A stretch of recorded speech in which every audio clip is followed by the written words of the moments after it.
How to easily reset Spotify for XManager. Hello everyone, in today's video, I'm going to show you how to reset Spotify for XManager. To reset Spotify for XManager, follow these steps carefully. First, locate the Spotify app on your device. Press and hold the Spotify icon until a menu appears, then select App Info. This will open up the detailed settings for Spotify. Next, tap on Storage and Cache.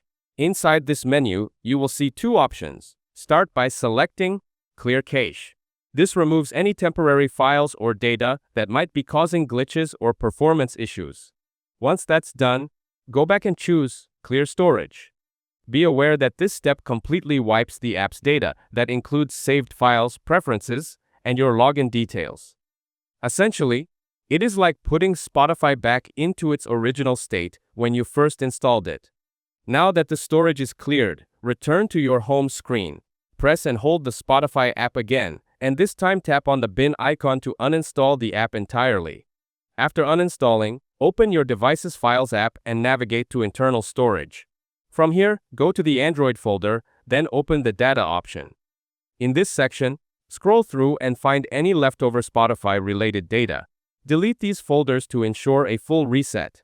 When that's done, the last step is simple but important: to restart your device. This refreshes the system and finalizes the reset process. After your phone powers back on, you can reinstall Spotify and link it again with XManager. By following these steps, you will have a completely fresh setup, free of any corrupted data or errors. That's it. Thanks for watching. Don't forget to like and subscribe for more videos.